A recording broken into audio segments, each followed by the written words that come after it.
is Silver. This is my presentation on the biomechanics behind the golf swing. This presentation will look at the golf swing and the biomechanical principles behind it, which involve the motion of the body, the anatomy of the body, and the physics principles behind motion. The topics that this presentation will cover are Newton's laws of motion, the concepts of momentum and inertia, looking at center of gravity and comparing it to a center of mass. Furthermore, looking at balance and stability. Additionally, levers, and finally, looking at force summation. All these things combined what make up the biomechanics behind the golf swing. We use these to determine the efficiency of a golf swing and how much power and distance can be achieved by that golf swing.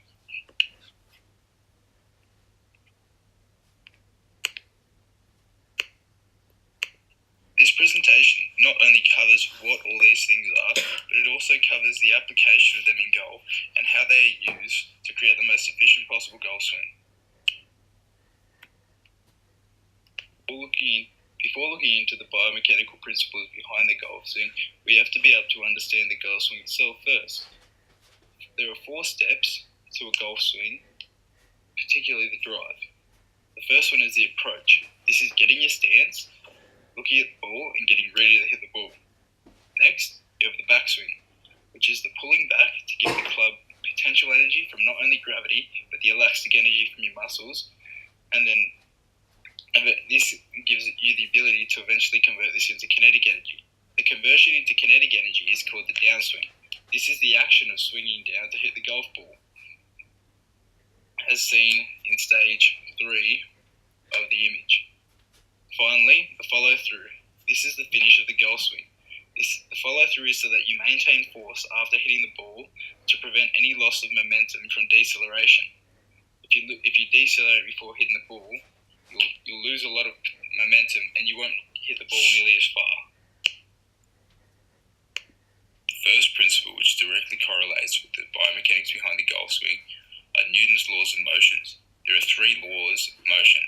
The first law, the second law, and the third law. The third law doesn't really apply to the golf swing as much, so it's not going to be talked about a lot besides obviously what it is. The third law is for every action there is an equal and opposite reaction. However, the first 2 laws apply strongly to the principles of the golf swing. The first law states that a body will remain in a state of rest or constant velocity unless acted on by an external force that changes the state.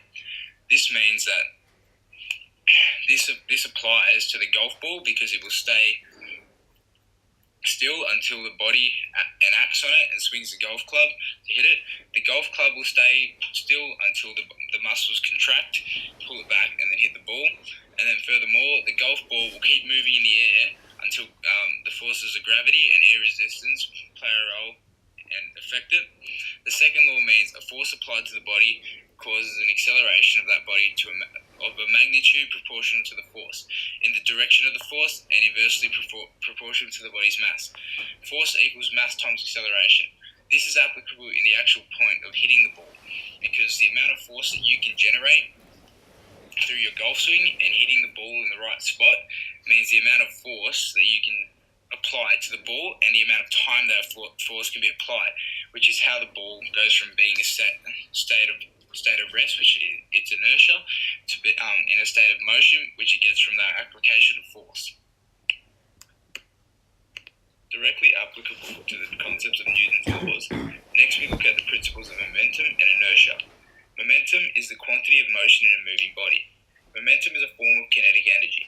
In golf, the body builds up potential energy through the backswing and then generates momentum through the downswing. The follow-through maintains momentum past the ball to prevent any momentum loss due to deceleration of the club. Momentum is the key factor in sending the ball as far as possible. The greater the momentum of the golf club means the greater distance that the ball will go. But there are other factors, of course, which we'll get into later. Inertia, as previously spoken about, is the property of an object to remain in constant linear velocity or rest unless acted on by another force. In golf, the ball has inertia until hit. The body has inertia until the muscles are activated, and the ball in the air interrupted by the external forces of air resistance, which is a form of friction, and then gravity, which is pulling the ball down. Previous mentioned attributes to a golf swing all revolve around the amount of force applied to the ball, but that force is no use unless the force is accurate. This is where centre of gravity and the centre of mass come into play. The centre of gravity is a point in a body or system which mass or weight is evenly distributed and balanced on which the force of gravity acts. The lower the centre of gravity, the greater stability, which means the more precise a force can be applied.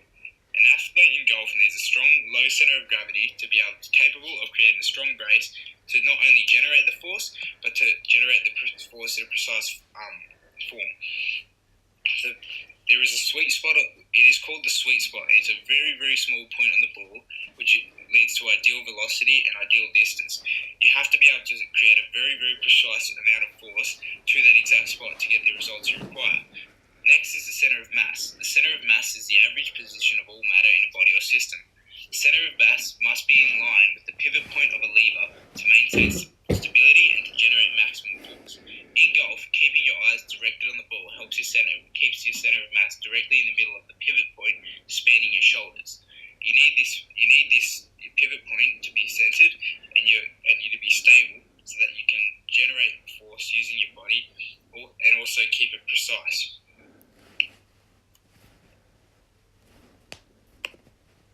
Directly correlated with center of mass and center of gravity is balance and stability.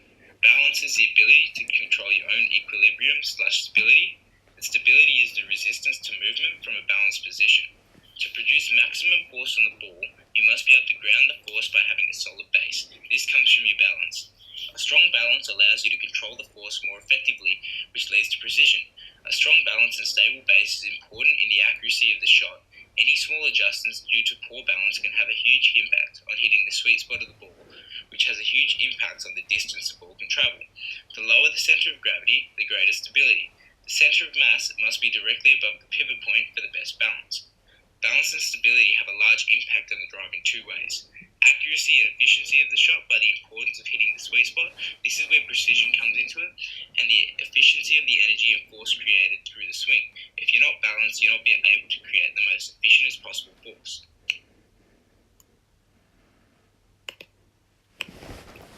There are three classes of levers: first, second, and third. Most levers in the body in sports are third class. In a lever, the longer the effort arm, the stronger the force applied, and the longer the load arm, the faster an object can be accelerated. Levers are used for this reason, because they can amplify either the force applied or the speed which force can be applied. In golf, the club acts as a load, the fulcrum is in the shoulders, and the effort comes from the torso, making it a third-class lever. Forgot to say this, but all levers have three parts, as shown in the diagram.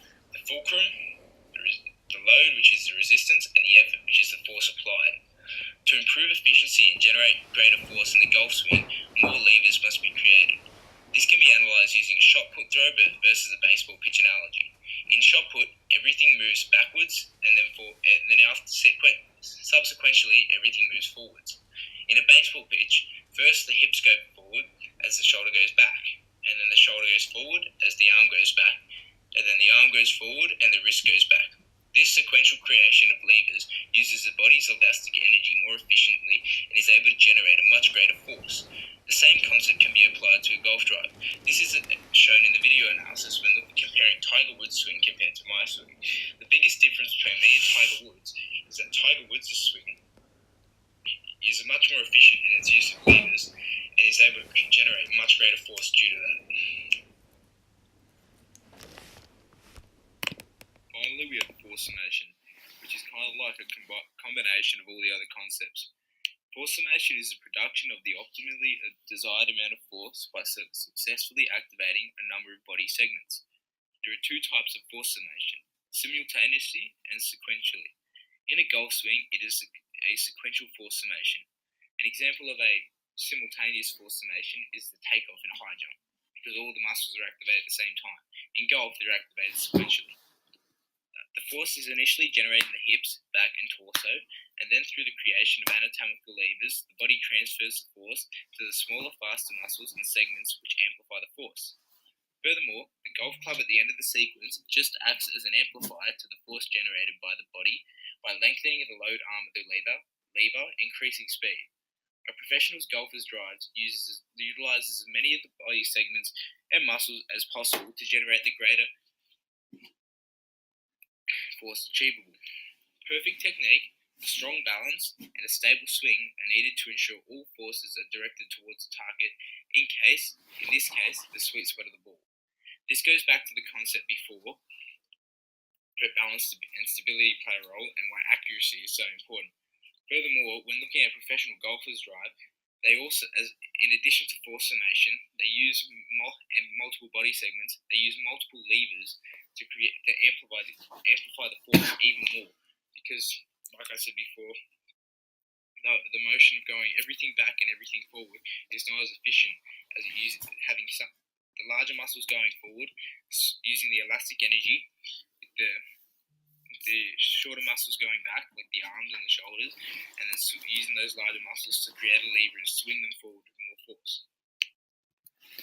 As you can see here, we have a video of Tiger Woods hitting the golf ball and me hitting the golf ball from the same angle. Looking at both our stance, I have a much wider stance than Tiger Woods, which means my center of gravity is lower to the ground. However, the videos are stretched, so it is a bit exaggerated. But once you play the videos and you look at them at the same time, you see really where the differences come in. As you can see, my lead leg goes off balance. This means I have that, similar to, as spoken before, that kind of shot put analogy where everything's going forward and everything's going backwards. If you watch Tiger Woods, when he swings, his knees actually go the opposite direction. They actually go a little bit forwards. It's hard to tell in the video, but if you look at the way his body's talking, they actually go a little bit forwards in relation to that. Which therefore means, if we pause the video here, you can see he's creating a lever with his hips and torso, which is sending his arms back, which is creating a lot of elastic energy to send them forward. Furthermore, his backswing ends a lot further than mine.